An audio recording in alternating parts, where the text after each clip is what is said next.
Okay.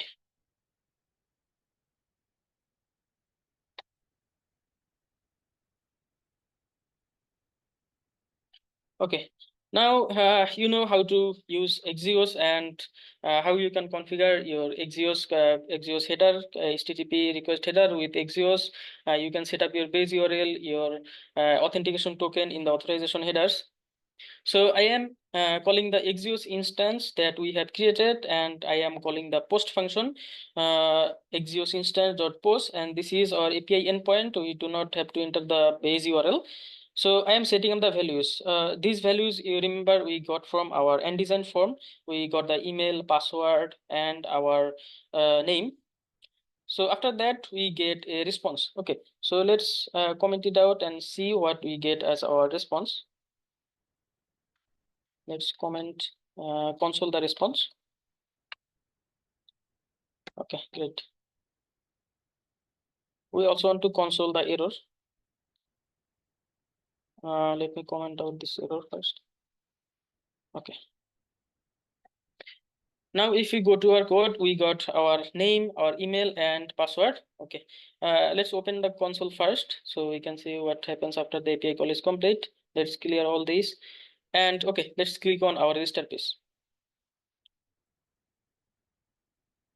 Okay, so as you can see, our API call is complete, and this is the data we are getting from our backend. So we have inside our axios.config, and all the data you get from Axios is going to be in your another object called data. So you can handle it with response.data. So inside the data, we get our email, and our OTP sent is true. Okay, so now the backend says that, okay, now you can handle it. I have already sent a OTP to the user's email. You can now handle it in our front end. I need the OTP to authorize the user. Okay, now let's do that. Now that we have got our response, as you can see, if our response and data backend says that OTP was sent, we can set the error to null. We can set our OTP sent to true. And if I send the OTP sent to true, this condition will be true and the OTP form will be rendered, right? And we can set up our email, and I have two other steps that say set mount and set new code timer. What is the set mount and set new code timer doing? If we go to our set mount, this state is simply stating that our set mount is true. That means the our OTP form has mounted, and we are also setting up a time, that is date.now. So date.now will return the current time, exactly the current time after the API data is back, and we are adding 60 seconds to it. We are saying 59,000 milliseconds. That will add our 60 seconds to this new code timer. So if we go to our new code timer, it will add 60 seconds. Okay, so what are we doing with these states? We are sending these states as from in our OTP form. So let's go to our OTP form now. What is our OTP form handling? Let's go to our user UI. Okay, I think I have to click on it again. Let's enter my name.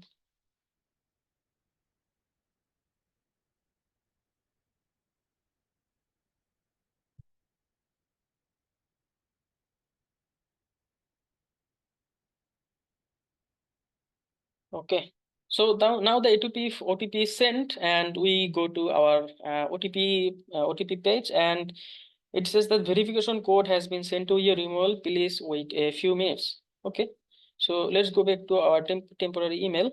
So if we change our inbox, okay, so as we can see, 70 seconds ago, I was sent a verification email. The verification email will be sent to the user's email. So this is our verification code. Okay, we got the verification code. So I'm not going to enter the verification code now. I'm going to show you some other functionalities before. So in our OTP form, as you can see, there is a timer. Okay, right, the 60-second timer. Where is the timer? Okay, so the new code timer, I am using a library called React Countdown. You can install it and you can render countdowns in your project. You just have to enter the date, and in the renderers, you can customize your render. So I am actually rendering if the countdown is complete. That means the 60-second is over. I am saying that user can click on recent code, because we do not want to give the user to functionality to click on the recent code very frequently, because it will make multiple API calls to the backend and it will be troublesome for our backend. We want to say the user that please wait for 60 seconds. After the 60-second is over, you can click on recent code, right? So after the 60, if the 60 seconds is not complete and we are still running, we are saying that we are showing the countdown. As you can see, we get a seconds parameter from the renderer. We are simply showing it here. You can go to their API documentation, the React countdown documentation, and find all this out, or you can use any other JavaScript library to show the countdown. It's up to you. Okay, so our 60-second is up. Now we are showing that, okay, you can now resend the code. So that's why I was setting up a 60-second timer and the mount. And after that, we have our recent code button. So let's click on our recent code button. Okay, so if I click on the recent code, you can see our timer is again set up with 60 seconds. And this recent OTP function is called that we are sending from our index file. So if we go there, so what is this recent OTP function doing? So this is our recent OTP function. It is making another call saying the backend that user wants to receive another OTP. We send the user the email, and after we get the result, we are setting up the mount to false again, and we are setting up a new code timer. Okay, it is very simple. Okay, so if I go to our temporary email again and let's collect the latest OTP. Okay, so now we have got our OTP.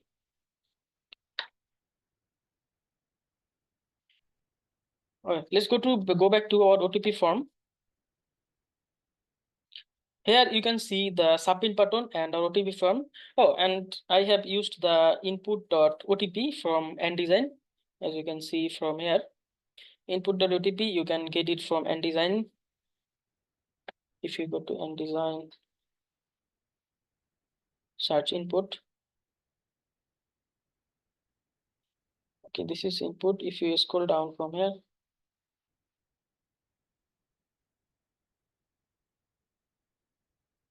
okay. Okay, so you can see this is the ndesign's input OTP form.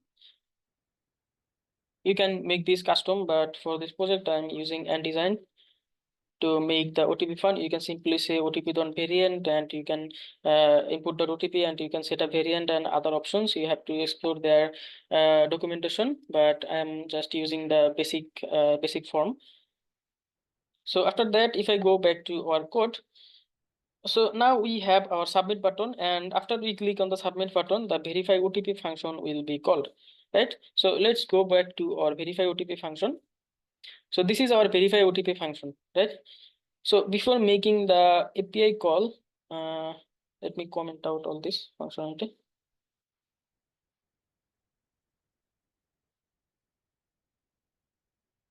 Okay.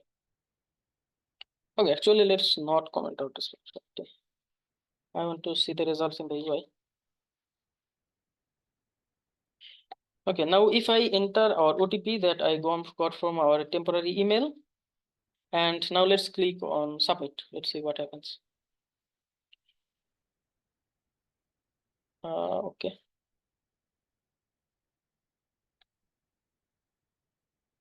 Okay, as you can see, now I am redirected to our homepage, and the user is successfully logged in.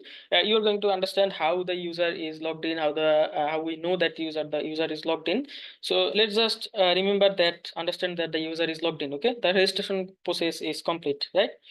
So what this our verify OTP function is doing, it is making another API call with our email and the OTP that we got from our user, and our backend will check if the OTP is successful or it is the right OTP. So the email verification is complete. Now the backend will register this user as a valid user. So after we get the data from the backend, we are also getting a token from the backend, response.data.token. This token is the authentication token. I'm going to tell you about authentication token and cookies.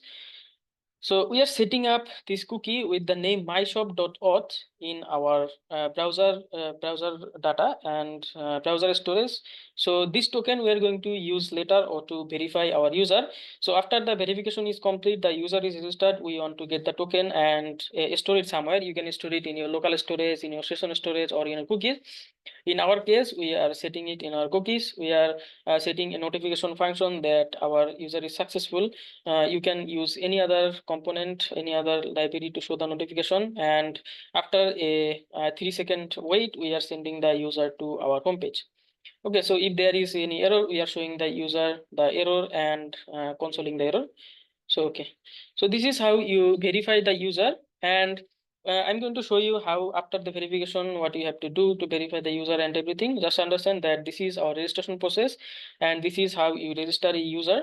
We are using the onFinish function to set set to the backend our user data, our sign up data.